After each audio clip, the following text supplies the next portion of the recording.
Hi friends, रुचकर खाना खजाना या चॅनलमध्ये आपलं स्वागत आहे। मी आज तुम्हाला पनीर टिक्का मसाला किंवा आपण जे बार्बेक्यूला पनीर करतो त्याप्रमाणे कसं मी घरी करते ते तुम्हाला सांगणार आहे।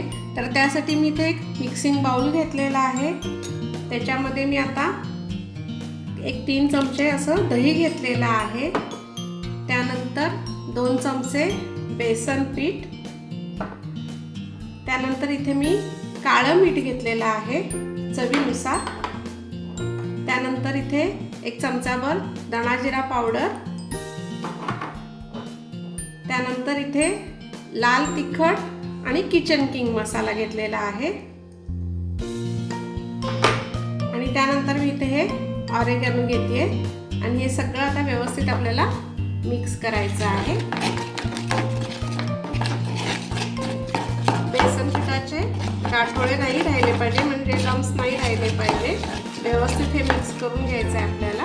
आता हे व्यवस्थित सगळं मिक्स झालेलं आहे। आता याच्यामध्ये मी पनीरचे तुकडे करून घेतलेले आहेत। एका साईजमध्ये असे शेपमध्ये असे स्क्वेअर शेपमध्ये मी थोडेसे पातळ घेतले, जाड नाही घेतले। ते मी याच्यामध्ये आता ॲड करते आणि तसंच याच्यामध्ये थोडेसे शिमला मिरचीचे तुकडे आणि थोडेसे कांद्याचे तुकडेही मी घालणार आहे आणि हे व्यवस्थित सगळं हलक्या हाताने मिक्स करायचं आहे, जेणेकरून पनीरचे तुकडे नाही पडले पाहिजे। व्यवस्थित सगळ्या तुकड्यांना जे आपण मॅरिनेट केलं होतं, म्हणजे मिश्रण केलं होतं, ते सगळं आपल्याला व्यवस्थित लावून घेतलं पाहिजे आणि हे मॅरिनेट करून घ्यायचं आहे सगळं आपल्याला। आता हे व्यवस्थित सगळ्याला लागलेलं आहे, व्यवस्थित मॅरिनेट करून झालेलं आहे। आता मी पुढची प्रोसेस सांगते। आता इथे माझ्याकडे ही एक स्टीलची स्टिक आहे।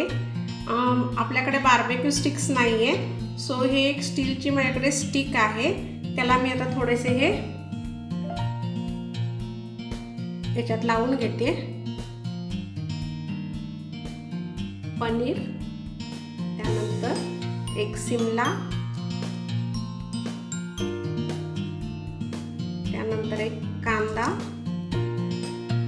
पुन्हा एक पनीरचा तुकडा, पुन्हा एक शिमल्याचा तुकडा,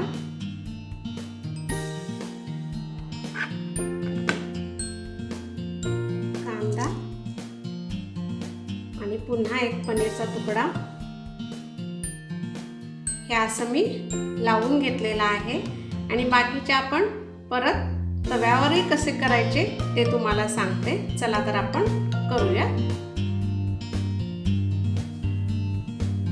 आता इथे मी गॅसवर तवा ठेवलेला आहे आणि त्याच्यावर थोडंसं तेलही सोडलेलं आहे, थोडंसं स्प्रेड करून घेतलेलं आहे आणि त्या तव्यावर आपण आता हे जे आपण स्टिकला लावून घेतले ते व्यवस्थित ठेवून घ्यायचं आहे आणि साईडला आपण हे असे तव्यावर हे पण ठेवून घ्यायचे आहेत, म्हणजे दोन्ही पद्धतीने आपल्याला घरच्या घरी बार्बेक्यू स्टाईल हे पनीर टिक्का मसाला आपल्याला करता येतात। शिमला मिरची पण मी ठेवते, प्लस कांदाही। व्यवस्थित सगळं आता आपल्याला हे दोन्ही बाजूने छान असं भाजून घ्यायचं आहे।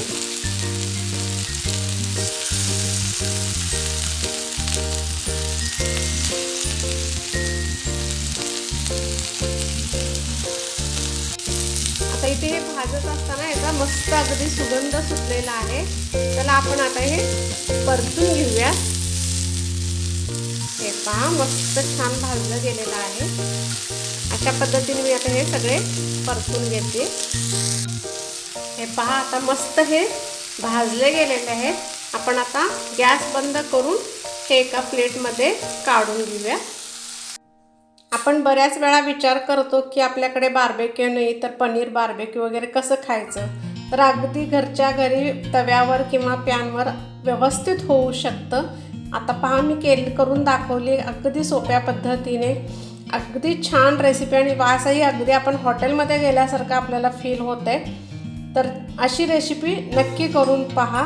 आणि ही माझी जर रेसिपी तुम्हाला आवडली असेल तर माझ्या चॅनलला सबस्क्राईब करा, लाईक करा, शेअर करा, कमेंट करा, बेल आयकॉन जरूर प्रेस करा. थँक्यू.